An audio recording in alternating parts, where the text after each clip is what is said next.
তেল ছাড়াও যে এত সুন্দর শাকভাজি করা যায় সেটা এই রেসিপি না দেখলে কিন্তু বুঝতেই পারবেন না। আমি মূলত কিছুদিন থেকে ডায়েট করছি আর তার কারণে আমি তেলটা একটু অ্যাভয়েড করছি। আমি কিছু রান্না করলে খুব সামান্য সরিষার তেল দিয়ে রান্না করছি অথবা ঘি দিয়ে রান্না করছি।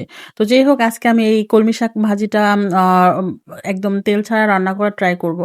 আর এটাতে আমি দুপুরের খাবারের জন্য রান্না করছি। এখানে আমি কলমি শাক দিয়েছি ২ টা কাঁচামরিচ যেহেতু অল্প পরিমাণ এইজন্য দিয়েছি রসুন, তারপরে দিয়েছি পেঁয়াজ। রসুনটা দিলে শাকটা খেতে অতটা খারাপ লাগে না যেহেতু আমি ভাত দিয়ে খাবো না, জাস্ট এমনিই খাবো।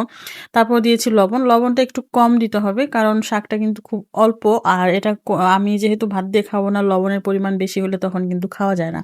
তারপর এখানে আমি খুবই ছোট একটা চামচ দিয়ে ১ চা চামচেরও কম দিয়েছি সরিষার তেল, যেটা আপনারা না দিলেও কোনো সমস্যা নেই। আমি দিয়েছি অল্প সামান্য সরিষার তেল দিয়ে এটা একদম ভাজা করে নিব। এটা সময়ও কিন্তু খুবই কম লাগে। যারা ডায়েট করছেন তারা কিন্তু এই রেসিপিটি আপনাদের খাবারে রাখতে পারেন মেনুতে। আর যারা ডায়েট করছেন না, তেল এভয়েড করেন বা কোলেস্টেরলের কারণে তেলটা কম খান, তারাও কিন্তু এভাবে শাক ভাজি করে ভাত দিয়ে খেতে পারবেন। গরম ভাতের সাথে কিন্তু এই রেসিপিটি খুবই বেশি ভালো লাগবে। আর কলমি শাক আমার এমনিতেই খুব পছন্দ। যেভাবে রান্না করা হোক না কেন আমার ভালো লাগে। তো যেই হোক আমি দেখতেই পাচ্ছেন আমি ঢাকনা দিয়ে ঢেকে রান্না করেছি। যেহেতু আমি তেল দেইনি আর ঢাকনা দিয়ে ঢাকার কারণে শাকটা কিন্তু অলরেডি খুব সুন্দরভাবে সেদ্ধ হয়ে গিয়েছে। আর কোনো রকম কিন্তু কালারও চেঞ্জ হয়নি। শাকের যে কালারটা সেটাও কিন্তু একদম ঠিকঠাক আছে। তো তারপর যখন এরকম একদম ভাজা হয়ে যাবে, যেহেতু তেল নাই নিচে একটু লেগে যাবে, এটা কোনো সমস্যা না। আপনারা একটু আ ভাজা করে তারপরে নামিয়ে ফেললেই হয়ে যাবে। আমি তো খুব বেশি ভাজা করিনি। জাস্ট এরকমই আমি এখন এটা নামিয়ে ফেলবো।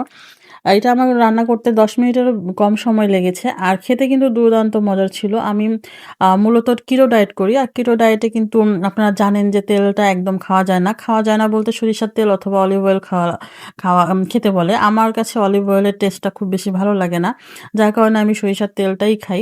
তো যাই হোক দেখতেই পাচ্ছেন কতটা সুন্দর আর লোভনীয় হয়েছে শাক ভাজিটা। এটা কিন্তু গরম ভাতের সাথেও একদম পারফেক্ট। আপনারা এভাবে করে খেতে পারবেন।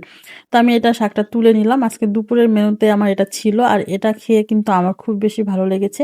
আর কালকে হয়তো অন্য কোনো শাক নিয়ে আসবো। সেটাও হয়তো এভাবে আমি তেল ছাড়াই রান্না করে ফেলবো।